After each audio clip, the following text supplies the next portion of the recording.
परम श्रद्धेय श्री स्वामी राम सुखदास जी महाराज की श्री मद्भगवत गीता पर टीका का अध्याय 2 सांख्य योग। श्लोक संख्या 55। ओम श्री परमात्मने नमः।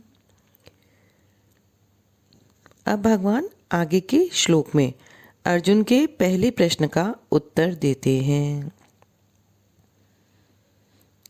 श्री भगवानुवाच प्रजहाति यदा कामान् सर्वान् पार्थमनोगतान् आत्मन्येवात्मना तुष्टः स्थित प्रज्ञ तदा उच्यते। श्लोक का शाब्दिक अर्थ। श्री भगवान बोले, हे पृथानंदन, जिस काल में साधक मन में आई संपूर्ण कामनाओं का भली भांति त्याग कर देता है और अपने आप से अपने आप में ही संतुष्ट रहता है, उस काल में वह स्थिर बुद्धि कहा जाता है। व्याख्या। गीता की यह शैली है कि जो साधक जिस साधन अर्थात कर्मयोग या भक्ति योग के द्वारा सिद्ध होता है, उसी साधना से उसकी पूर्णता का वर्णन किया जाता है। जैसे भक्ति योग में साधक भगवान के सिवाय और कुछ है ही नहीं, ऐसे अनन्य योग से उपासना करता है। अतः सिद्ध अवस्था में वह संपूर्ण प्राणियों में द्वेष भाव से रहित हो जाता है। ज्ञान योग में साधक स्वयं को गुणों से सर्वथा असंबद्ध एवं निर्लिप्त देखता है। अतः सिद्ध अवस्था में वह संपूर्ण गुणों से सर्वथा अतीत हो जाता है। ऐसे ही कर्म योग में कामना के त्याग की बात मुख्य कही गई है। अतः सिद्ध अवस्था में वह संपूर्ण कामनाओं का त्याग कर देता है। यह बात इस श्लोक में बताते हैं। प्रजहाति यदा कामान सर्वान पार्थ मनोगतान, अर्थात इन पदों का तात्पर्य यह हुआ कि कामना न तो स्वयं में है और न मन में ही। कामना तो आने जाने वाली है और स्वयं निरंतर रहने वाला है। अतः स्वयं में कामना कैसे हो सकती है? मन एक कारण है, उसमें भी कामना निरंतर नहीं रहती, प्रत्युत उसमें आती है। मनोगतान, अतः मन में भी कामना कैसे हो सकती है? परंतु शरीर, इंद्रियां, मन, बुद्धि से तादात्म्य होने के कारण मनुष्य मन में आने वाली कामनाओं को अपने में मान लेता है। जहाती क्रिया के साथ प्र उपसर्ग देने का तात्पर्य है कि साधक कामनाओं का सर्वथा त्याग कर देता है। किसी भी कामना का कोई भी अंश किंचन मात्र भी नहीं रहता। अपने स्वरूप का कभी त्याग नहीं होता, जिससे अपना कुछ भी संबंध नहीं है उसका भी त्याग नहीं होता। त्याग उसी का होता है जो अपना नहीं है पर उसको अपना मान लिया गया है। ऐसे ही कामना अपने में नहीं है पर उसको अपने में मान लिया है। इस मान्यता का त्याग करना ही यहाँ प्रजाहति पद से कहा गया है। यहाँ कामान शब्द में बहुवचन होने से सर्वान पद उसी के अंतर्गत आ गया। फिर भी सर्वान पद देने का तात्पर्य है कि कोई भी कामना न रहे, किसी भी कामनाओं का कोई भी अंश बाकी न रहे। आत्मन ये वात्मना तुष्टः, अर्थात जिस काल में संपूर्ण कामनाओं का त्याग कर देता है और अपने आप से अपने आप में ही संतुष्ट रहता है, अर्थात अपने आप में सहज स्वाभाविक संतोष होता है। संतोष दो तरह का होता है, एक संतोष गुण है और एक संतोष स्वरूप है। अंतःकरण में किसी प्रकार की कोई भी इच्छा ना हो, यह संतोष गुण है। और स्वयं में असंतोष का अत्यंत भाव है, यह संतोष स्वरूप है। यह स्वरूप भूत संतोष स्वतः सर्वदा रहता है। इसके लिए कोई अभ्यास या विचार नहीं करना पड़ता। स्वरूप भूत संतोष में प्रज्ञा अर्थात बुद्धि स्वतः स्थिर रहती है। स्थित प्रज्ञस्य तदा उच्यते, अर्थात स्वयं जब भावु शाखाओं वाली अनंत कामनाओं को अपने आप में मानता था, उस समय भी वास्तव में कामनाएं अपने में नहीं थीं, स्वयं स्थित प्रज्ञ ही था, परंतु उस समय अपने में कामनाएं मानने के कारण बुद्धि स्थिर न होने से वह स्थित प्रज्ञ नहीं कहा जाता, अर्थात उसको अपनी स्थित प्रज्ञता का अनुभव नहीं होता।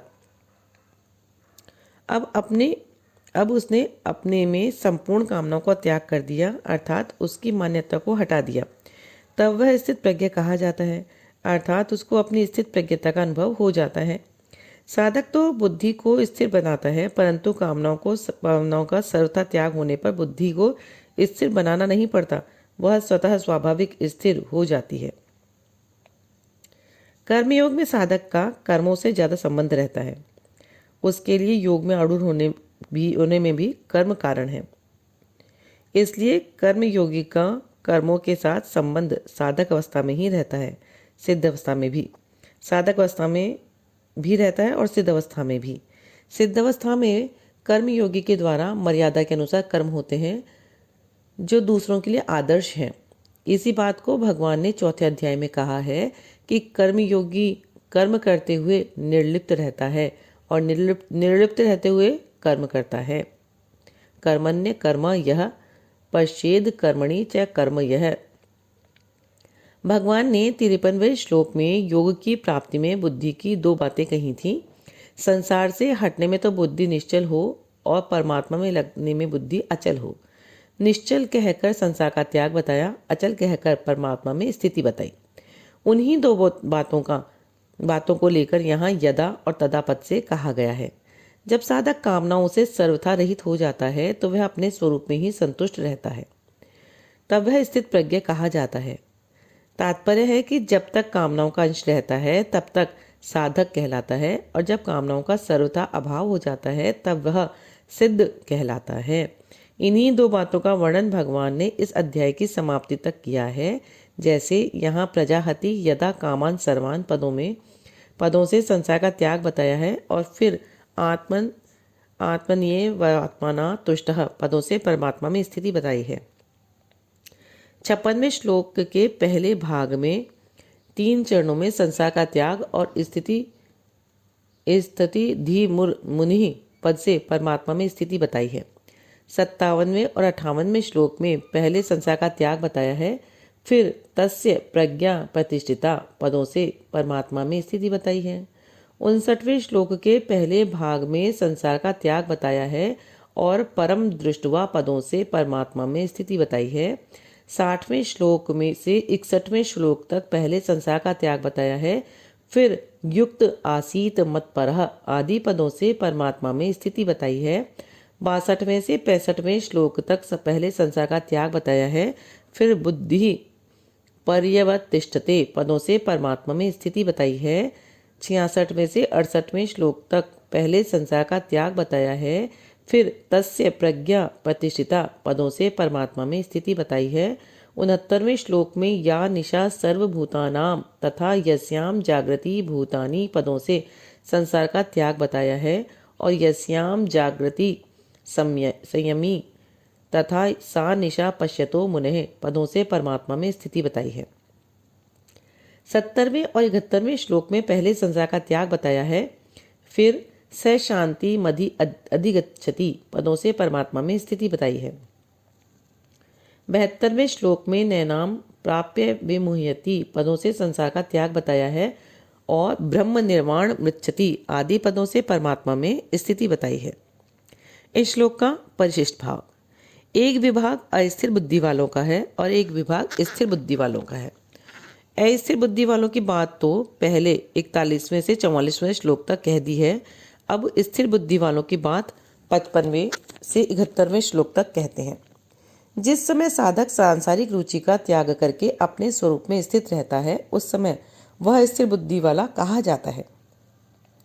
जिसका परमात्मा का उद्देश्य होता है उसकी बुद्धि एक निश्चय वाली होती है, क्योंकि परमात्मा भी एक ही है। परंतु जिसका संसार का उद्देश्य होता है उसकी बुद्धि असंख्य कामनाओं वाली होती है, क्योंकि सांसारिक वस्तुएं असंख्य हैं।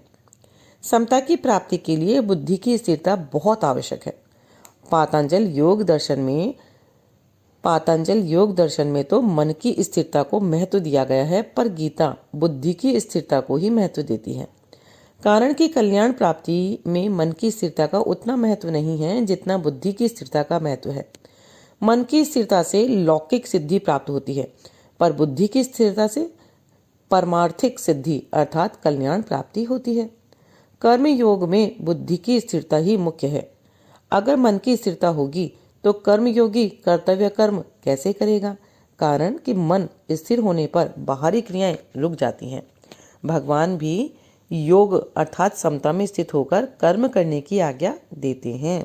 योगस्थः कुरु कर्माणि। प्रजाहति और कामान सर्वान पद देने का तात्पर्य है कि किंचन मात्र भी कामना ना रहे, पूरा का पूरा त्याग हो जाए, कारण कि यह कामना ही परमात्मा प्राप्ति में खास बाधक है। श्लोक संख्या 55 अध्याय 2 सांख्य योग यहाँ संपूर्ण होती है। इति श्री।